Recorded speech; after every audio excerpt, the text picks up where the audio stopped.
Welcome back to another episode of the Cattle Innovation Station podcast. I'm your host, Baxter Whitworth, and as always, joining me today is your other host, Paul Hayes. In this episode, we're going to continue talking about evaluating cattle, and we're going to talk about showing cattle versus the production of cattle. We're also going to talk about some other traits when it comes to selection. So I'm excited for this episode. I think it's going to be a great episode. Let's get it started.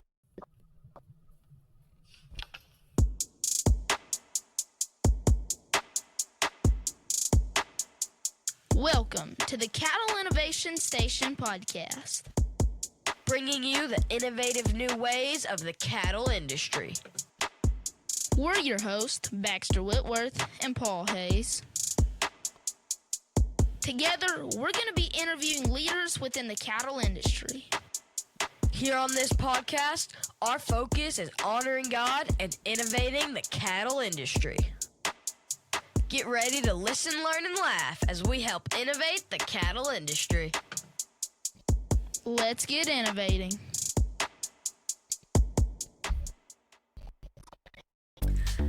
EP Cattle Company. Owned by Eddie Wilson, EP Cattle Company is home of Sir Rouse Handshake. Rouse Handshake is a sound-structured, heavy muscle bull that is really bold-ribbed. So it comes with no surprise that he is a Fort Worth and San Antonio Junior Show Division Champion and Rio Grande Valley Open Show Division Champion.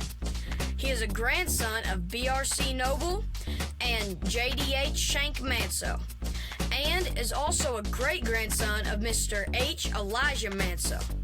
You can contact Eddie Wilson or Nicole Wilson on Facebook at EP Cattle Company. So remember, if you're looking for some well-performing registered Brahman genetics, contact Eddie Wilson on Facebook.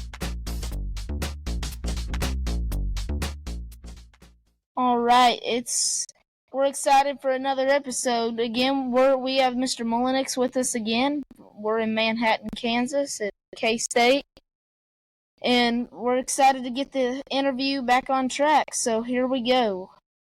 So we kind of left off talking about selecting cattle and, how each person's traits in their herd may be different from what somebody else is looking for in their herd, but there's still some core traits that everybody's looking for. So some people, everyone has to learn that's not something you're born with. You have to learn to be able to evaluate cattle.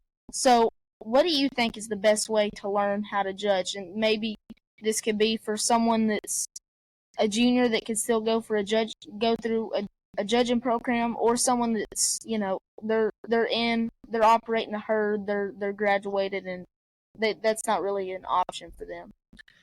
Yeah, it's a great question, Baxter, and I would tell you there is so many different avenues to learn about this industry.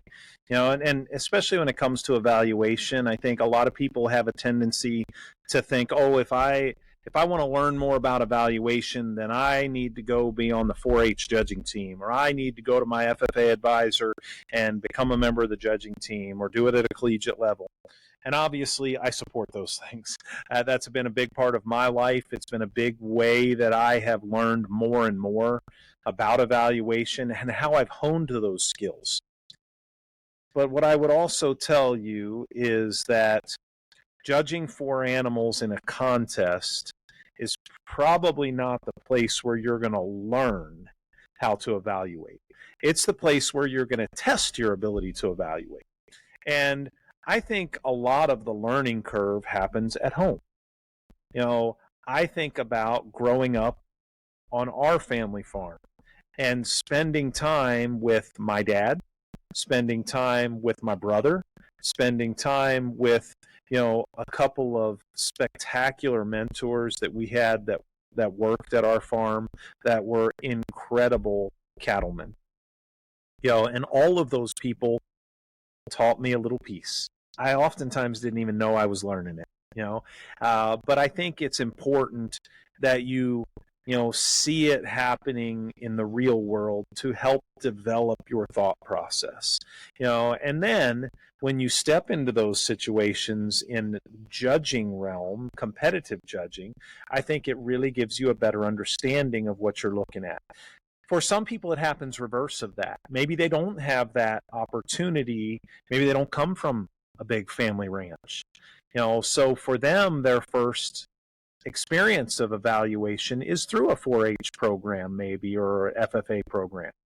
In that case, I would encourage them to still find the way to go spend time on a ranch, a working ranch, and see, why are these things that I've been taught about structure, that I've been taught about body, why are they important? Why does this really have value to a producer themselves? So, I think there's a lot of different ways you can go about learning.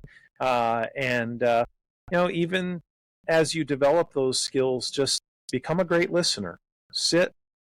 Go to your county fair, sit and watch. I used to love even sitting and watching species that I had no background in. I did dairy cattle judging here at K-State, and I got introduced to it because there were some spectacular dairy herds in my home county.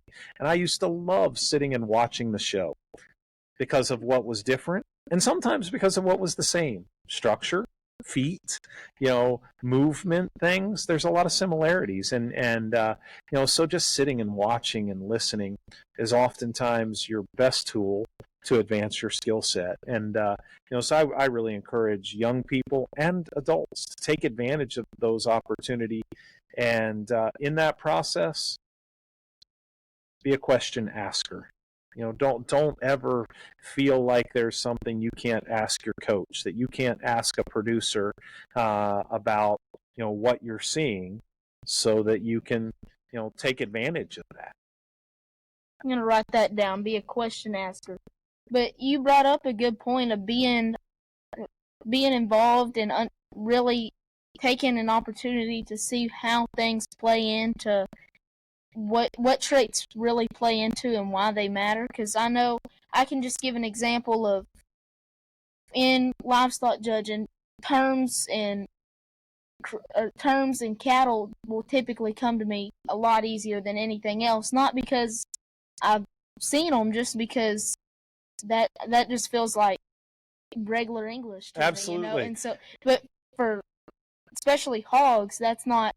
It's like a foreign language. Saying something else is it's something I have to put in my brain for me to say instead of it just coming from my brain. I get it. I get it. That's and in coaching livestock judging teams, that's one of the things that I've really enjoyed over the years. Is I've worked with students that came from cattle backgrounds, that came from hog backgrounds, that came from sheep backgrounds, and helping them learn terminology for species they maybe didn't have as much comfort with. That's what you're talking about is true for about every student I've ever worked with, but it's different what their species or their background may be, and what I have to help them to do in a different area. But you are 100% right. That's right, and that was a good quote. Always, or well, it was keep asking questions. Right? Absolutely, keep asking questions. So we're gonna keep asking questions. And what is your advice to someone that may be looking to buy cattle but doesn't really know exactly what they're looking for? Find the people that are willing to help you. That's good. I think first of all, if you're looking to buy cattle, we're not talking about spending just a little bit of money in today's industry, right? We're in a good way. We're at a place right now that even a feeder calf has value we've never seen those cattle have. So the investment that it takes to start a cow herd, if that's what this person wants to do, is incredible. So if you're ready to make that investment, you also better be ready to do it the right way. And I don't think it's just something you jump into without making sure that you're doing it the right way. So, again, lean on the people that will help you to make the right decisions in that process. Find people that you trust. Don't be afraid to find a consultant in that process, because even if it takes a little bit of cost to get them to help you, it will be money well spent. Because there are so many variables involved in getting a cow herd started that, especially if you're new to that, to not have someone in your corner helping you lead you through that just a little bit, I think would be foolish.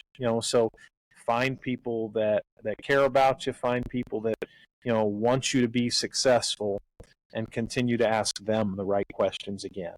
So That's right, and I think that's very important to have people that you can talk with. And even going back to the last episode, you talked about people being barn blind sometimes, and I think even people that have been in the industry their entire life, it's great to have somebody that you could take a picture of this calf, send it to them, and ask them their thoughts, and just have somebody that you can trust and work with and help them out, and they can help you out. So no doubt. Hi guys, I'm your co-host Paul Hayes, and I'd like to tell you all about my family business that has been going on for over 50 years now, and that is raising quality registered Brahman cattle. Our ranch is called Flat Rock Brahmins, and we have locations in Glen Rose and LaGrange, Texas. And we are here for all of your cattle needs. Whether it's needing show cattle, replacement females, or even a new herd sire, we would be happy to earn your business and watch our genetics excel in your herd. You can contact me by email at paulhayesv@icloud.com, or my dad, who helps manage the ranch, at paulhayesiv@icloud.com, or over the phone at 817-964-2752.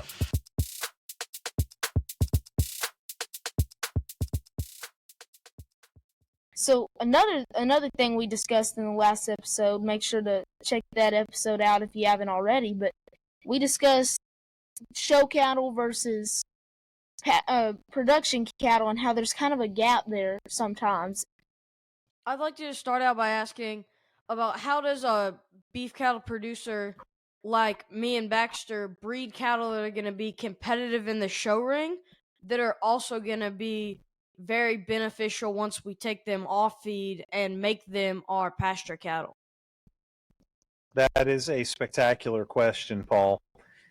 And I think the important thing here is, first of all, you have to be dedicated to the kind of cattle you want to produce. I think that is incredibly important, because the one thing you're going to learn, you've already learned, I'm sure, through the show ring, is that every person that happens to be judging a show is going to have a different opinion.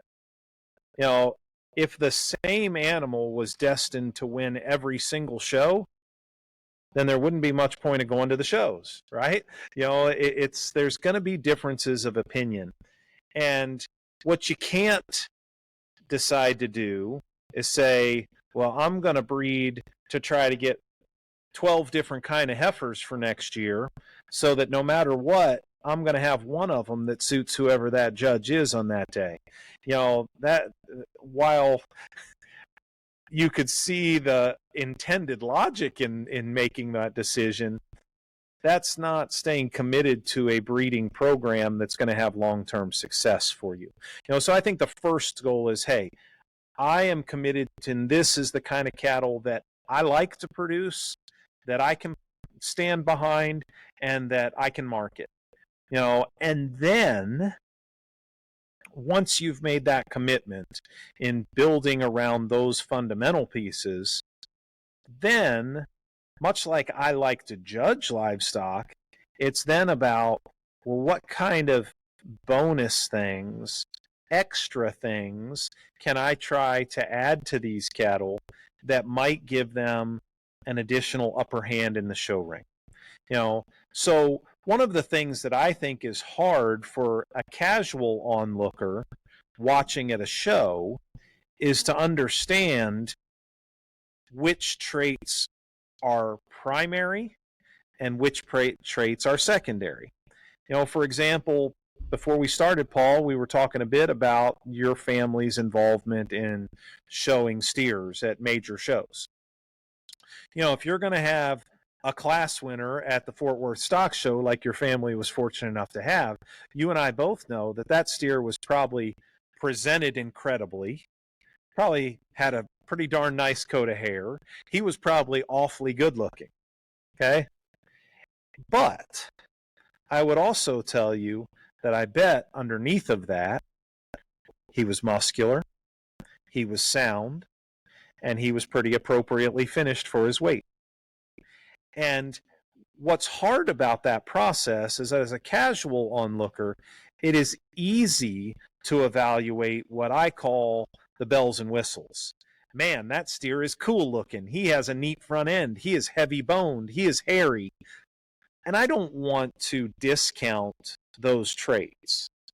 I find uniqueness in those traits just like anyone else. But if they become the forefront of our decisions, then we've gotten it backwards. You know, and that's the thing that I would tell you and Baxter both is don't try, you know, to chase the extras until you've built the foundation. That's the way I like to coach judging teams. That's the way I like to judge shows. And, you know, that's the way I think is going to form a breeding mindset that can give you success long term. And but it's not an easy thing. It's the hard part about that is as you build your foundation, you might stand second or third in your class a lot. And as a competitor, that can be tough to take. You know, we all want to win. We all want to go hold that banner up, right? You know, but if you build the foundation first and you stay committed to that, there's no reason why then you can't look to add those secondary pieces, the bonus pieces.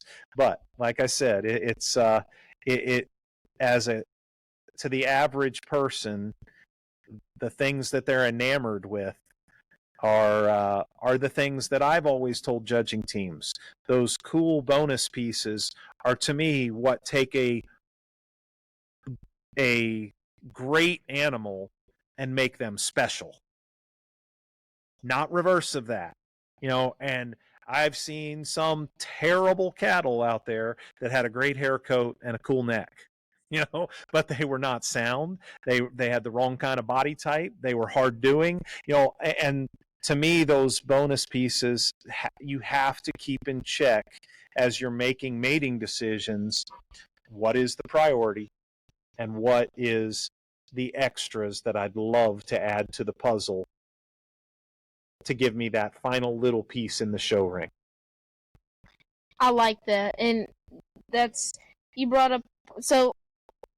Practicality before showiness and appeal is what you're absolutely. You know what's kind of unique about that is I think you really see in a judge sometimes where their priorities are based on which animals maybe stand in the second tier of a class.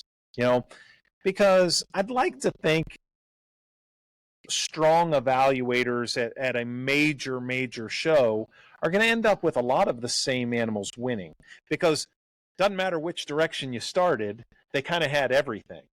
But it becomes that next tier, maybe not the one or two best ones, but that next group of 10, 15, 20, 25 cattle in a show that, for me personally, they may not be the prettiest ones there.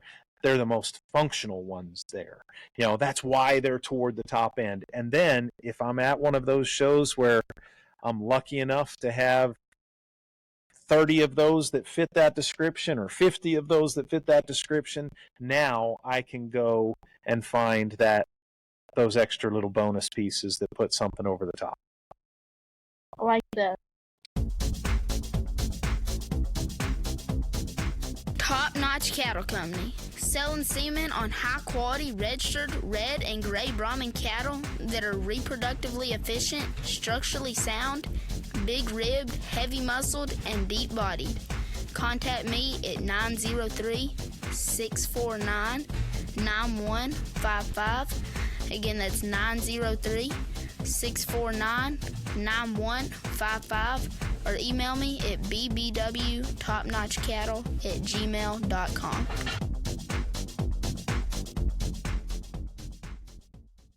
Absolutely.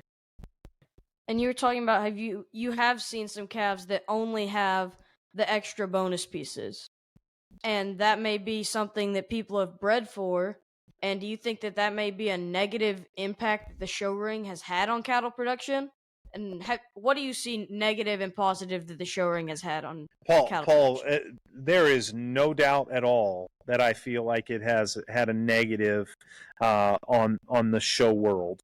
And I think it comes down to, breeding for the next great one instead of breeding for consistent good ones. And there are some people out there that are fortunate enough to have unlimited funds at their disposal, and they flush, and they probably make mating decisions that they know aren't going to be consistent enough. And they may have 10 terrible ones, and all of a sudden one really good one pops up, and they're happy with that. That, to me, is not what livestock production should be about. But you see that happening, no question about it. You see it happening in all species where they're chasing, this perfection, so to speak, but in the process, creating a lot of negative outliers also. I can see that, where it's, instead of creating consistency, you're only creating one good one, whereas that can't create a good industry. It only creates a good view. So yeah, that I can see where that's definitely a problem. Have you, along with that question, have you seen any positive impact that the show ring brings to the cattle industry? Yeah. One of the things we started the initial podcast with was talking about the history of K-State tradition. Unfortunately, we probably don't see it as often today, but there was a time frame, guys, when the show ring really dictated a lot of what happened in the industry. And we're fortunate here at K-State to have probably as unique a story in that regard as any place you could ever go. And one of the true pioneers of the beef cattle industry was a gentleman by the name of Dr. Don Good. Don Good was a long-time judging coach and then department head here at K-State, and was widely regarded in his era as one of the premier livestock evaluators, and in particular beef cattle. And Dr. Good was the first person to ever use a crossbred animal to win a major livestock show. And in 1969, he used a steer by the name of Conoco to win the International Livestock Exposition in Chicago. Chicago was the premier livestock show in the world at that point in time. Something you guys, I never got to see, much less you guys, but at the time that was considered the event.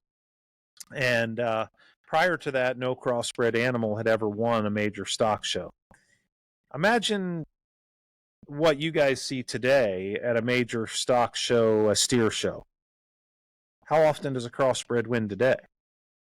It's highly unusual to see something other than a crossbred win, a major stock show. And even sometimes when we talk today about a breed animal winning a stock show, that doesn't always necessarily mean they were purebred themselves, right? There's different percentage requirements, or in many cases, it's just a process, not necessarily of pedigreed animals, but more of going through a classification process. So, but in 1969, the production world knew very little about the possibilities of crossbreeding. Conoco was an F1 cross, Charolais Angus cross, was exhibited by a young man out of Illinois, and was named the champion. And I'm going to get this close, but Conoco was 15 or 16 months of age. He weighed just shy of 1,300 pounds. He graded average choice. He had over an 18 square inch ribeye, and he was a yield grade 1. This is in 1969. There's not a feedlot operator in the country today that wouldn't say, give me average choice, yield grade 1 and 2 cattle all day long coming out of feed yards. And this was genetic opportunity and potential that existed 60 years ago at this point, almost. And yet it had never happened. In my father's childhood, he never saw a crossbred win a show. In fact, my dad would have told you he thought a crossbred would be defined as some sort of mongrel, something lesser than a purebred animal. And that event, that day, that time in a show ring was met, first of all, by a lot of people that thought Dr. Don Good was off his rocker, and that was a mistake, and how could anyone ever do that? Instead, Don Good had what K-State is, and that is conviction, a belief in what was right, and he went out there and against the odds made a decision that he knew would be ridiculed by many, many people that he thought very highly of. But he thought it was time for our industry to look and see the possibilities that were out there. And where would we be today without crossbreeding systems, across all species of livestock, and the opportunities that it develops to utilize strengths of different breeds and then tie in heterosis in that process, hybrid vigor, and the possibilities that brings to production systems. So yes, there are plenty of times historically that the show ring has played a big role in the changes that we saw happen in commercial livestock production. Unfortunately, we're probably not doing those same things today, but I do think it's at least an opportunity, when done right, to mirror one another maybe a little more than we do in a lot of cases. And I hope we continue, to keep the two things tied together. To me, a show winner should represent everything we want in the commercial industry. Just do it in a neater looking package. I like that, and that's very interesting. I've never heard that story before. I mean, it's true, but I've never heard that before, and that's really neat. I didn't know that. But you discussed earlier about using all the tools at your disposal when selecting cattle, and using the phenotypic traits, and using all pedigree and EPDs. And so we're going to start off with EPDs. And what do you think the benefit of using EPDs is when selecting cattle? Well, guys, technology is nothing short of amazing, and our ability to predict progeny performance is at a level that we've never seen. And it's not perfect. I don't want anybody to think that the use of EPDs, has a level of perfection, tied to it, but it is far, far more accurate, and we have more data supporting it than we've ever had. So I think as a producer, you would be foolish to not utilize that as a portion of your selection criteria, especially if you are, marketing in the commercial sector to any extent. Now, that doesn't mean we don't phenotypically select also, but I do think you can approach breeding programs by primarily using EPDs and then studying phenotype as a secondary factor, or you can do the opposite and be successful both ways. I don't think we should pigeonhole a producer into doing it only one way. I think it's important that you use both things, your phenotypic appraisal along with those performance records. But what I love about today's opportunities are things like genomics, that are allowing us to generate greater accuracy in the performance records and EPD profile of young cattle. And it used to be a time, I remember as a kid hearing producers that were very focused on the commercial sector saying things like, man, I've got this young bull and I'm going to test him on a small group of cows. Well, why were they doing that? Because all his EPDs are still inaccurate. And he might produce up to those EPDs. Heck, he might surpass those EPDs, but he also may fall real short of those EPDs. So today, by utilizing DNA testing and the things that we have at our disposal, it gives us an opportunity, to produce in a young animal a set of genomically enhanced values that give us an opportunity to maybe do a little more than just test him, to take advantage of his elite genetic potential at an even younger age than what we were able to do 20 or 30 years ago. That's right, and you can know with some consistent accuracy of what that animal can produce, even when they haven't had any calves yet, just off the genetic information that's provided. When I was a kid, the only way to prove a bull was a calving-ease sire was to get hundreds of calves out of him, so that you could feel with accuracy that you had a bull that was going to do that. Today, we've got some great opportunities to maybe prove some of that earlier on. That's right.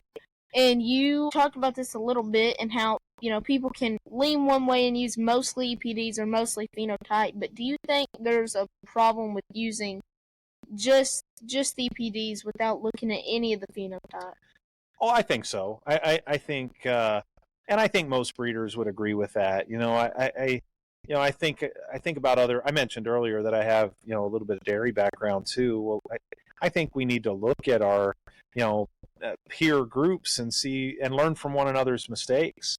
What was a dairy cow used for forever and ever, still today, was milk production. And we've always thought, well, the more milk production, the better. So I'll single trait select. I'll use all of this data at my disposal and breed, cow A that has incredible milk production to bull B that is backed by all of this genetic potential for milk production.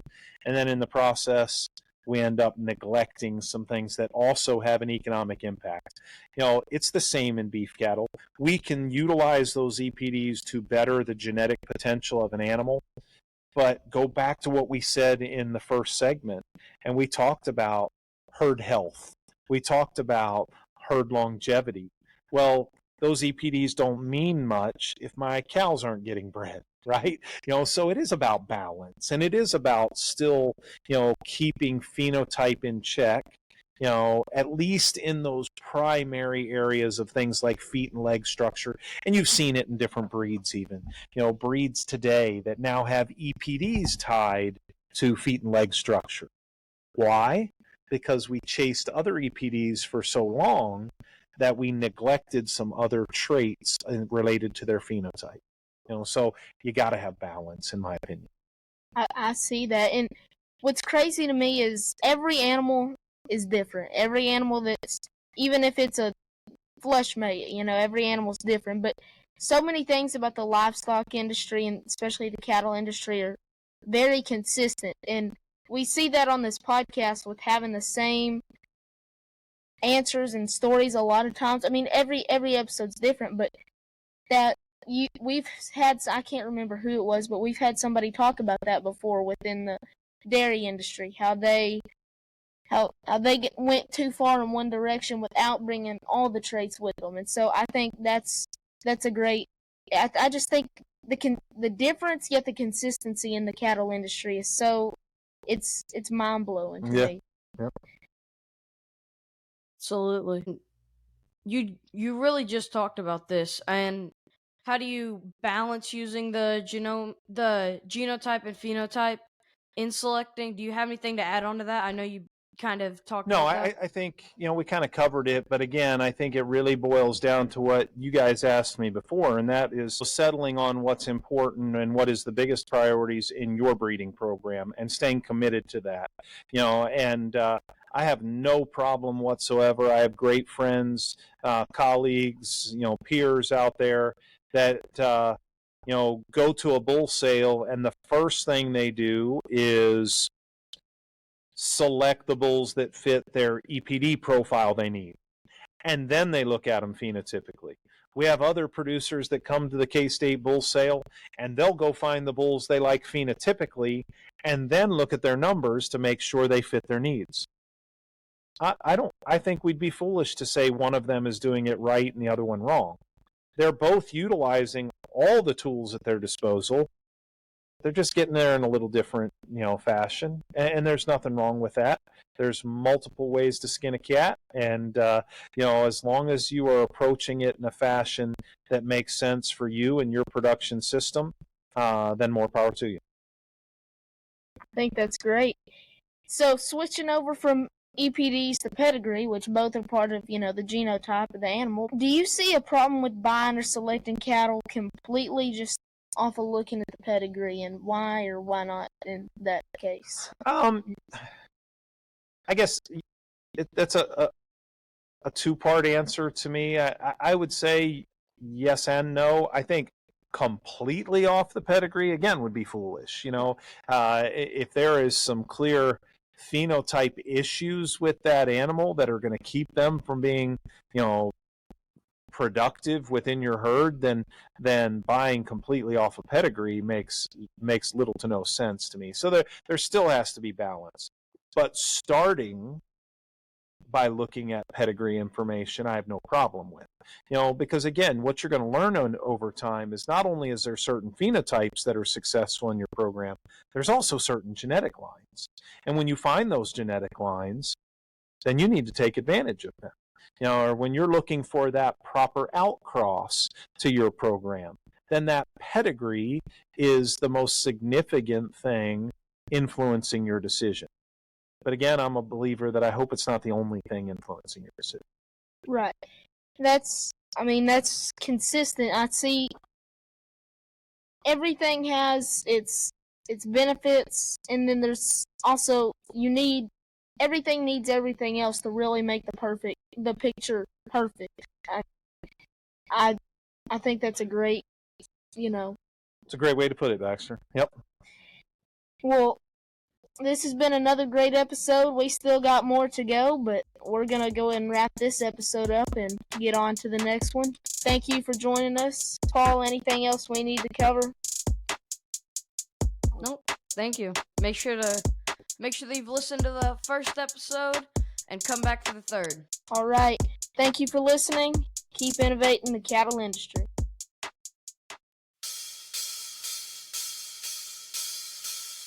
Hello guys, thank you for listening to the Cattle Innovation Station podcast. We want to make this podcast better, so if you would, please like this episode and leave us feedback in the comment section. Something else that helps make this podcast better is when you respond to the polls. So if you're able, please respond to our polls. Help us make this podcast as good as possible. Thank you, God bless, and have a good day.